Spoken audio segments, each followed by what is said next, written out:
So what do you do when you show up to work and you are being attacked by terrorists?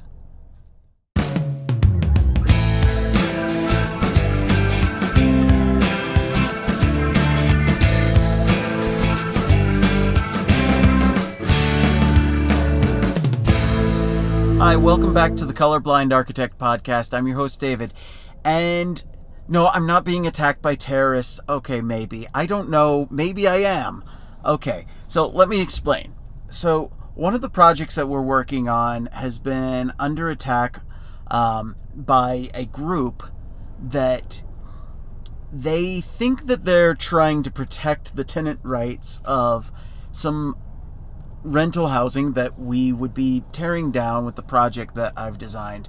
And they've been sending emails and making phone calls, and they've been doxing me and my client on the internet, trying to pressure us to, simmer down. So what do you do then? Okay, like for example, today I'm sitting at my office and I get a message from the lady who manages the office. We share an office with other companies, and she's letting me know that there's somebody who's coming unannounced who looks like a service technician who we had no idea that this person was going to be coming by. Well, I sent them away because we had been getting these threats, and so it was our desire to try to avoid potentially having somebody who could be threatening us. So what do you do in these kinds of situations? I don't know. I mean, this is new territory for me, but you think about all the people that have been threatened. I remember it was probably 15 years ago when I would hear Glenn Beck talk about how he was getting threats to his life and he had to start having security. And now I don't make nearly as much as Glenn Beck, and so I would never be able to afford having security for me and my family. But what about for people who do need security, and why? Why do they need security? Well, the answer is you've got various groups that think that violence is an acceptable form of political discourse. They think it's okay for political violence. Now, what's odd is this is the same group of people who think it's perfectly normal for them to be violent, but that it's horrible for someone that disagrees with them politically to verbally say their opinion. Okay, well, how is that a reasonable argument? How is it even possible that somebody could become so deranged that they think that physical violence is okay so long as they're doing the physical violence, but verbal words, thoughts, are worse than violence?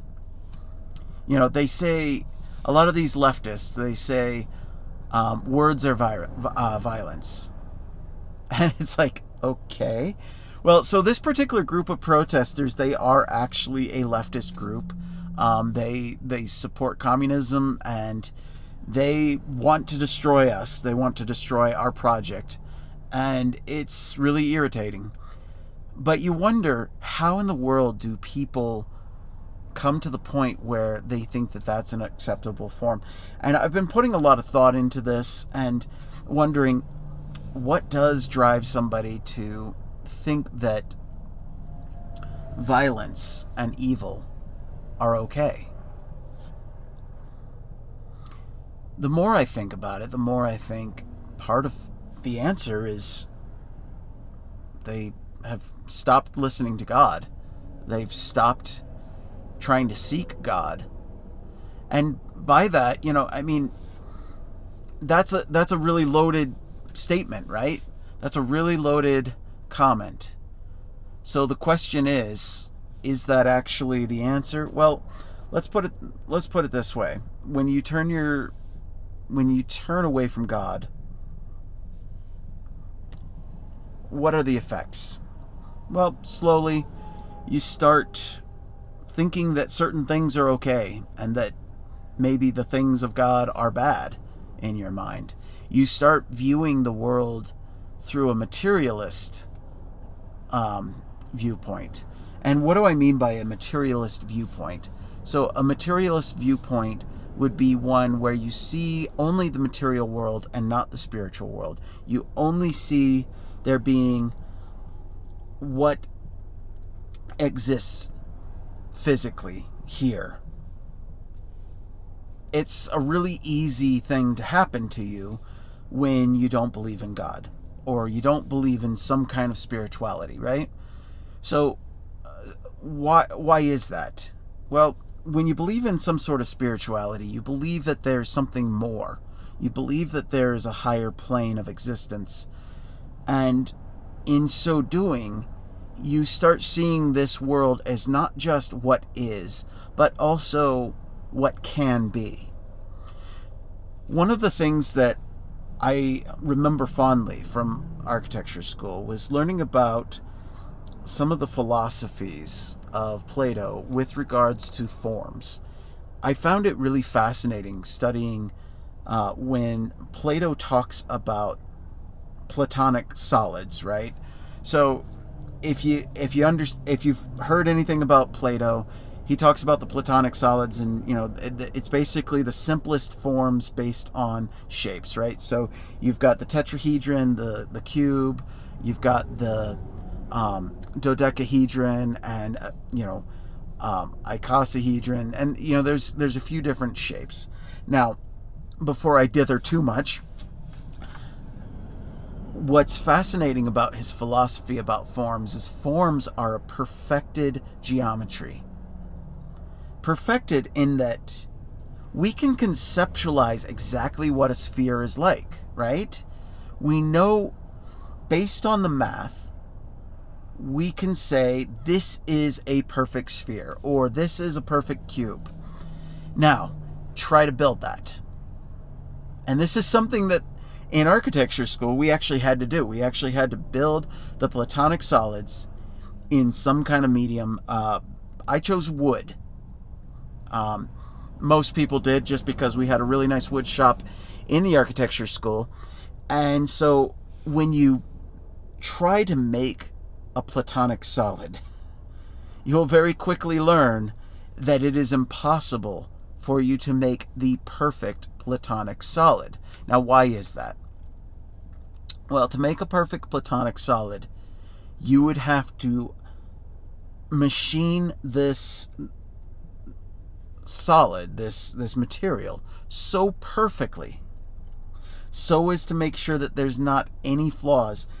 I mean, just beyond perfection, right? Beyond like what you can actually behold. Because if you zoom in with a microscope, you're going to find flaws, right?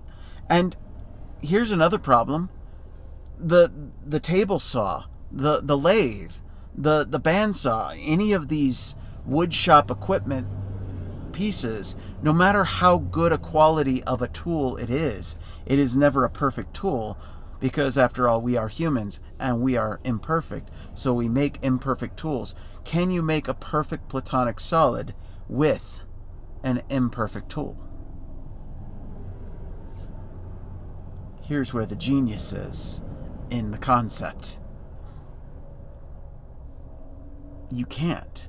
You can never make a perfect Platonic solid, but yet the perfect Platonic solid exists, but not in this life, not in the real world. Now remember, this is just a freaking shape, okay? Just a shape. But what it references is that there is a holy or perfect, a spiritual. There's a spiritual world within geometry. And then there's a physical world. The spiritual world is what we can conceptualize with geometry. What we conceptualize, for example, that perfect sphere, to come to the volume of a perfect sphere, you can actually use the mathematical formula, which is not pi r squared. That's the area of a circle. I forget what it is for the volume of a cube because, fortunately, I don't have to measure the volume of a cube very often, of a sphere very often. I think it has something like pi cubed or something, pi r cubed, or I don't know. But the point is that there is a mathematical formula so that you can actually come up with the perfect form.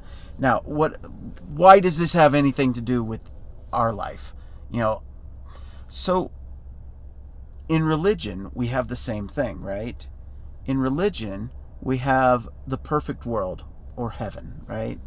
That perfect world, or even the perfect behavior, the perfect man, we have that in the form of God, right? This is an abstraction that we use to understand, okay, what is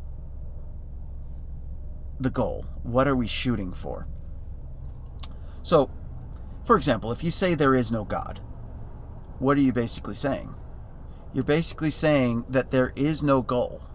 There is nothing to aspire to. See, in religion, we aspire to be like God.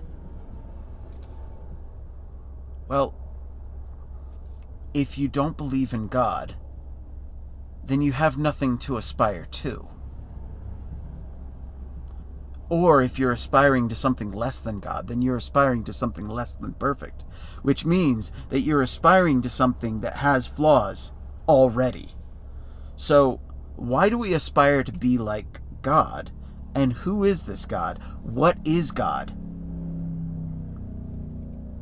This is the beauty of the metaphysical realm. This is the beauty of religion, is this attempt to rise above the physical world and find a higher plane. The Buddhist monks often, we hear about that, the Buddhist monks trying to attain this higher plane. We see it in other religions as well. Every religion has it. There's this aim, this effort in religion to try to rise above the physical.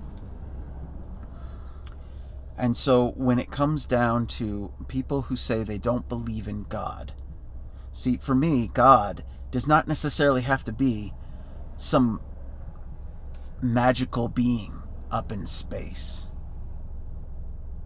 God is actually, what are your ideals? What are you aspiring to? So, even if you don't believe in God, you should at least believe in a God. And that God, and no matter what you do, by the way, you're not going to avoid believing in a God. Now, for many people, this God may be money, right?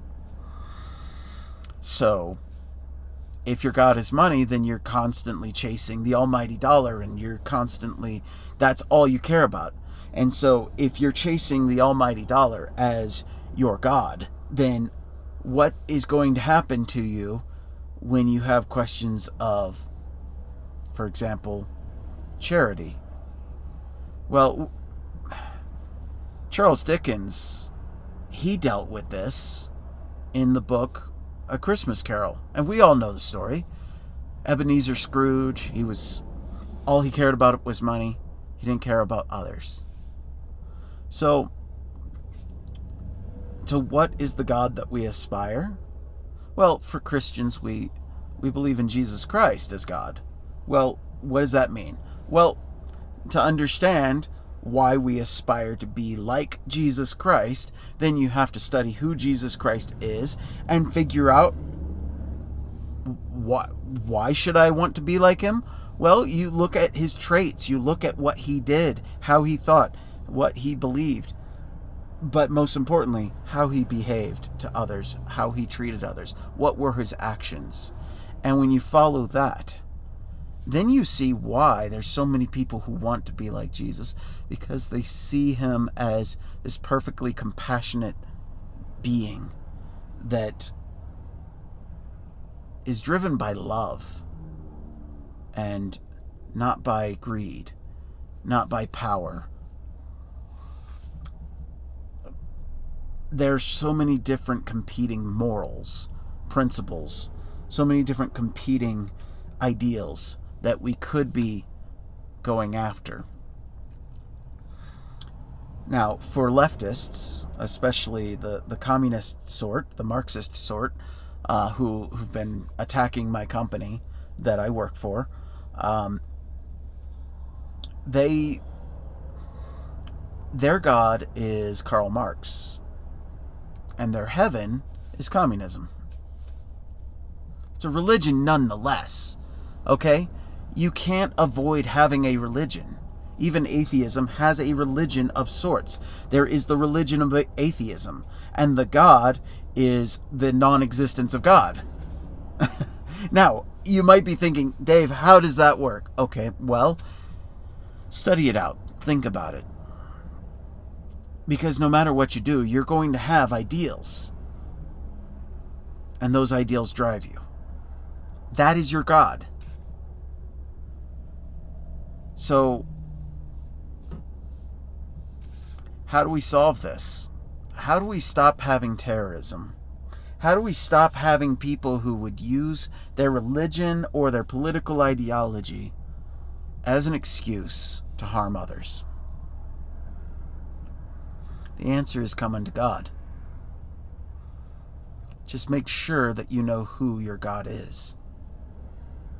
And with that, I bid you farewell for another day. Again, this was the Colorblind Architect. Peace out.